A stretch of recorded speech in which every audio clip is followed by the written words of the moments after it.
everybody? Welcome back to another episode of the JT Sports Podcast. I'm your host, JT. As you guys can see, I have a huge smile on my face because for the first time in over 6 months, we finally had some NFL action. And if you think I'm finna come on here and overreact to the preseason, you stand corrected because I missed watching football so much. When I turned on my TV and I flipped to the Peacock app and I heard that, I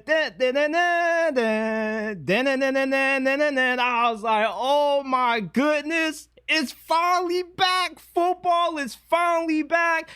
How is the preseason not real football? If the NFL preseason isn't real football, please tell me what it is then, because they weren't out there tonight in the Hall of Fame game playing two-hand touch. They weren't playing flat football. They weren't playing 5-second wrap-up. It looked like real football to me. Just because there are no starters in the game and it's a bunch of fourth-string, third-string, practice squad guys going at it doesn't change the fact that football is still being played. The Hall of Fame game tonight was a huge slog fest. Let's just be honest about it. The Chargers, they came, they saw, they conquered. But it just felt good to finally watch some NFL football. I knew football season was back when the first play had the result and the review. I was like, what better way to tell me that football season is here, the fall is here, by having a 5-minute review on the opening play, a fumble on the kickoff, man. It just felt good to watch some preseason action, and that's what makes the preseason so fun to watch. It's not the real thing, but it's a teaser to get you ready for the real season to start. It's somewhat of a introduction back into football. You get to watch all of the rookies like Omarion Hampton tonight. We'll get into him a little bit later. He was pretty impressive in the brief carries that he got. You had rookie wide receiver Keandre Lambert-Smith, who was making a lot of big plays. We got a Trey Lance masterclass performance. These are the reasons why you watch the preseason. You want to watch the rookies get some action. You want to see guys who have struggled their first few seasons in the league get some good opportunities to show what they can do in a setting that allows them to flourish, like what we saw Trey Lance do tonight. The preseason is one of the great things about the NFL, because even if you aren't a diehard fan of the sport and you are somebody that doesn't care for preseason exhibition games like that, at least you can turn this game on. You can watch 10, 15 minutes of it and say, you know what, okay, I got my thirst for football quenched. Now I can wait until the NFL season begins in less than a month. That's what the preseason is for. The preseason isn't supposed to be the most entertaining thing because there's only so much fun you can get out of watching really bad quarterback play, a bunch of sloppy football, a bunch of penalties, a bunch of wacky turnovers. But that's kind of what makes the NFL preseason so fun to watch to me. It is the amount of chaos that you see in it that you don't see in a regular season. In the regular season, hell, even the first 3 weeks are somewhat of a slog fest with the amount of penalties that get called, the amount of stupid penalties that get called also, because when the season first starts, you know, the referees, they get a memo of the new penalties that the NFL wants to implement. They want the referees to crack down on certain things. So you see more penalties the first few weeks during the season than what you do after. But in the preseason, it allows them to somewhat get acclimated back to the game. You also got a glimpse of the new technology. I don't understand why they're not getting rid of the chain gang, but they're still going to have it on the field despite having an automatic chip in the ball stat tells you if the team got the first down or not? What's the point in still having the chain gang if they pretty much are irrelevant to the games anymore? Are they just there for decoration? Because they have new ball spotting technology that just automatically lets you know if you cross the first down marker or not. What, do they think that the technology is going to have a glitch? It's not going to work?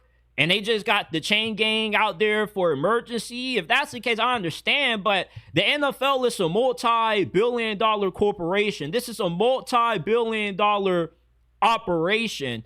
I doubt that any of the technology wouldn't work. But, oh, okay, cool. But the preseason, I just love watching it. And turning on the NFL Hall of Fame game tonight was just a breath of fresh air. Because now football season is in the air. It's officially here. From tonight to February, we have football on every single week, not just in the NFL, but college football is around the corner as well. I just love watching the preseason. As somebody that just is a football connoisseur, I look forward to the preseason because it lets me know that, okay, the NFL season, the official NFL season is here, because the preseason is somewhat of our entree to what's to come for this year. If you don't want the starting quarterback of your favorite team to play like Anthony Richardson, go ahead, hit that like button, subscribe to the channel, check us out, JT Sports, on all podcasting platforms. Give us a 5-star review on Apple and Spotify. Let's get back to the video. Trey Lance was absolutely cooking tonight in the NFL Hall of Fame game.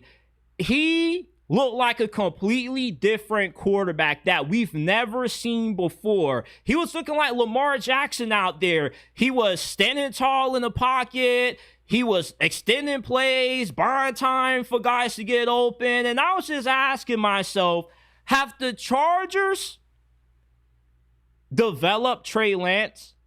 Something that the 49ers and the Cowboys were unable to do. Remind you, when Trey Lance first came into the league, he was one of the youngest quarterbacks at the time. When he got drafted by the 49ers, when they traded up the farm to land him, ideally, you thought it was a perfect situation for him because he had a great coach that specialized on the offensive side of the football, good offensive line. He had great weapons around him.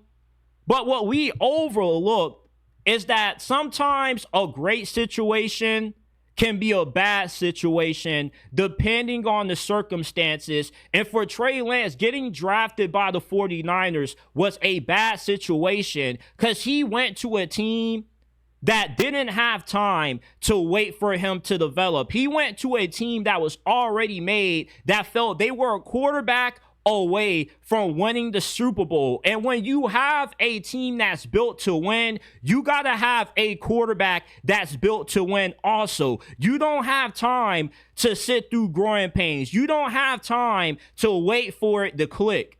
And the NFL is short for not for long. And that's the disconnect that fans have when it comes to the young quarterback development curve.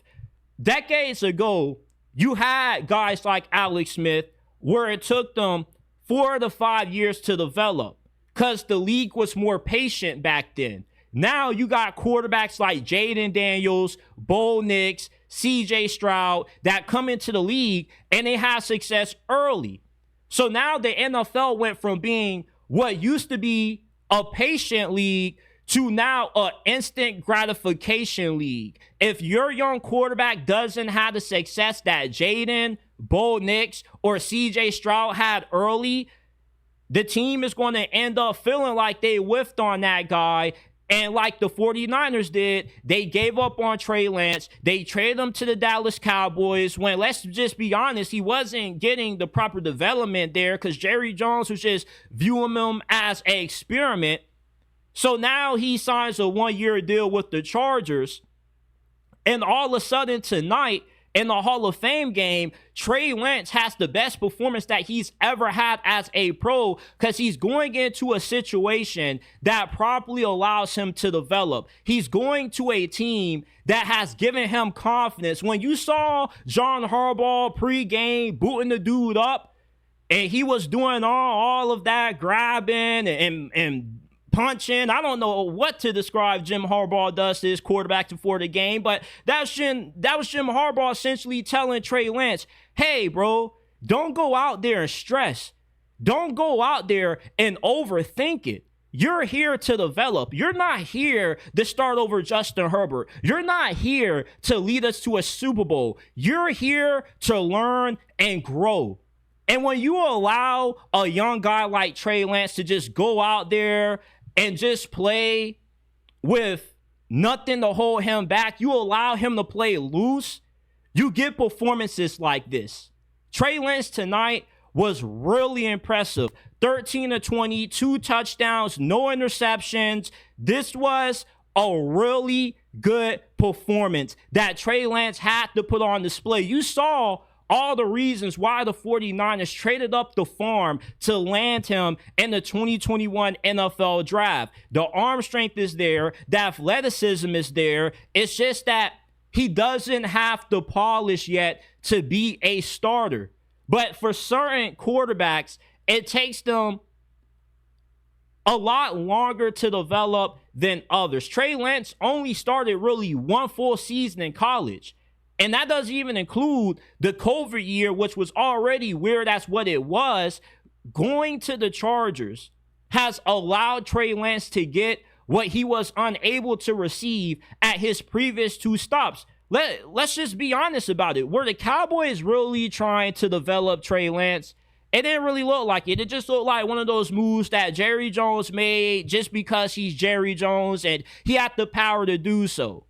With the 49ers, after one season when he broke his leg, it was wraps. Brock Purdy came in, and the NFL is a business where one man's misfortune is another man's opportunity. And that's how the Trey Lance, Brock Purdy situation played out.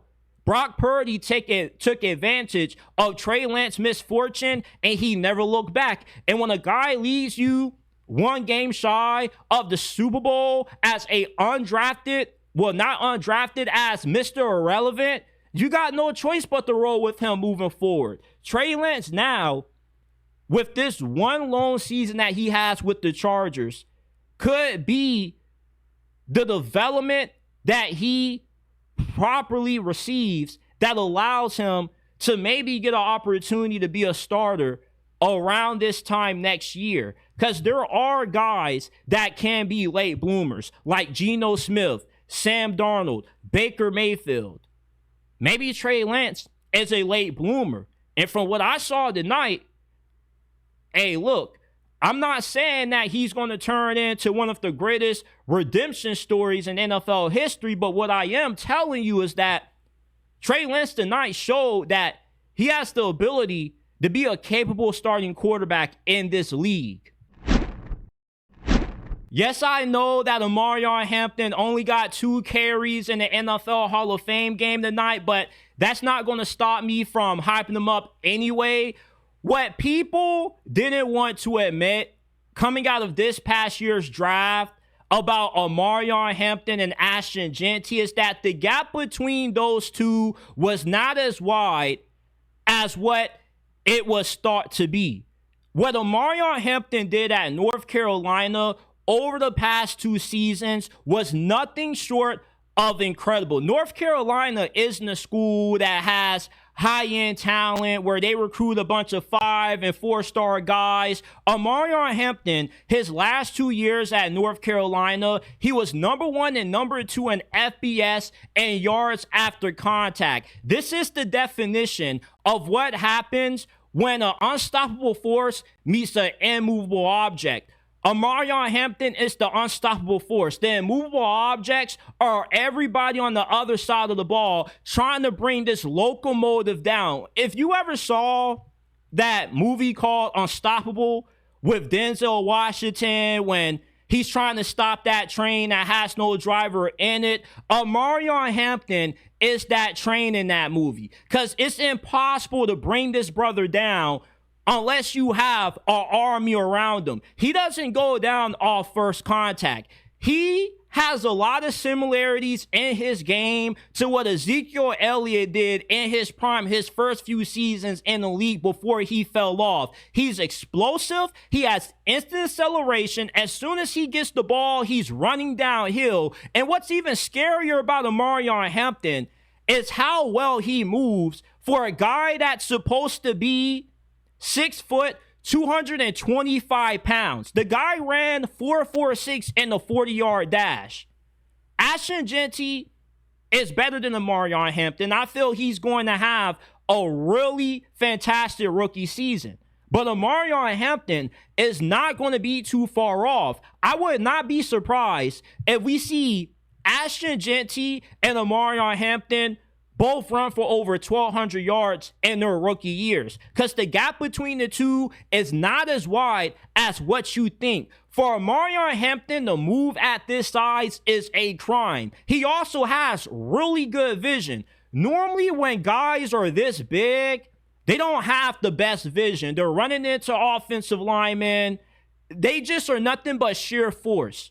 Omarion Hampton is the complete opposite. He also has really good hands coming out of the backfield as well.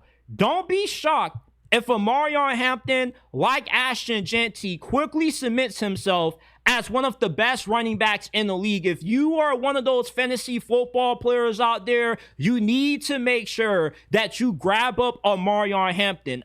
On all of my fantasy teams, I have both Omarion Hampton and Ashton Jeanty. I got Ashton Jeanty as my RB1. He's been my first pick in every draft. That's the first overall pick in the fantasy football league that I drafted in last night. And everybody was shocked that I drafted Ashton Jeanty so high. And 2 rounds later, I doubled back and I got Omarion Hampton as my flex. And you put Omarion Hampton in a Greg Roman offense, people forget how good of an offensive coordinator Greg Roman truly is, because he got scapegoated for the Ravens' shortcomings in the playoffs. He was perceived to be the dude who was holding back Lamar Jackson. Well, in the 11 years that Greg Roman has been an offensive coordinator, 9 of those seasons, he's had a top 5 rushing attack. He had a 5-year span from 2015 to 2020 when he led the NFL in rushing yards every season during that span. This dude specializes in pounding that rock. And you give him a talented back like Omarion Hampton, the sky is the limit for him. The sky for Omarion Hampton is maybe he becomes the best running back in football. There's a reason why he went in the first round along with Ashton Jeanty. I'm trying to tell you. Not even trying to tell you. I'm trying to warn you that Omarion Hampton is going to be an elite back by the end of this season. You may feel like I'm overreacting all of this because of one preseason game. This isn't really me overreacting to what he did tonight in the Hall of Fame game. This is just me telling you about Omarion Hampton based off what I've seen tonight and what I've watched out of him when he was playing at North Carolina. He had back-to-back seasons with over 1,500 yards rushing. This is not your average big power back. He is way faster and way more elusive than what you normally see out of a guy this size. This is what you look for in the first round running back. When you draft a running back in the first round, you're looking for somebody that has rare size, speed, and athleticism. You're looking for a running back that has not only just a good blend of power and finesse, but also has really good vision.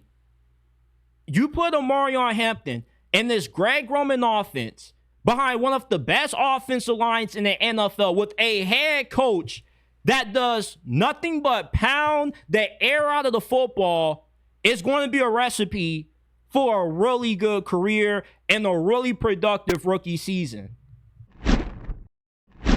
It was an absolute atrocity what the Detroit Lions did in the NFL Hall of Fame game tonight. There's no way that Dan Campbell and this Lions coaching staff went through the entirety of this offseason, OTAs, mini camp, and the first week of training camp, and came to the conclusion that Kyle Allen was a better quarterback than Hendon Hooker, a.k.a. Money Hendon. Kyle Allen is the worst backup quarterback that I've ever seen in my life. This dude was flat out hot garbage tonight. And his first few possessions, the dude stunk up the joint. He had 2 interceptions. Even when he had a good drive, he still ended it off in really ugly fashion. Hendon Hooker, people seem to forget, 3 years ago, during his final season at Tennessee, up until South Carolina injured him and he had to suffer an ACL injury that forced him to have to rehab during the entirety of his rookie year, he was expected to be a first-round pick up there with Bryce Young, C.J. Stroud, and Anthony Richardson. Let's not forget that. Hendon Hooker, at one point in time, was viewed as a first-round prospect. So he tears his ACL. He ends up having to redshirt his rookie season with Detroit. And during his second year, okay, he gets a little bit of preseason action, but he's behind Nate Sudfeld, who may be worse than Kyle Allen. So then, Hendon Hooker in year 3, you're expecting him to finally claim the role as the undisputed backup quarterback for the Detroit Lions. But instead, Dan Campbell wants to be a meathead, and he wants to make this a quarterback competition for the backup spot when there really shouldn't be no competition at all. Kyle Allen stinks. We saw that tonight, that Hendon Hooker would have been way better playing with the twos than what Kyle Allen was. What do you expect Hendon Hooker to do when the dude's playing with jabroni? He's playing with a bunch of guys that either are going to be on the practice squad or playing for the UFL at the start of 2026. Of course he wasn't going to look good because he was in a compromising situation. Hendon Hooker, I will live and die on this hill, has the capability to be a franchise quarterback in the NFL. What he did his 2 seasons at the University of Tennessee was nothing short of spectacular. He was one of the most efficient quarterbacks in the history of college football. His 2-year run at Tennessee, he had 58 touchdowns and only 5 interceptions. That was the best touchdown to interception ratio in all of college football during that span. He was better taking care of the football than Bryce Young was, C.J. Stroud.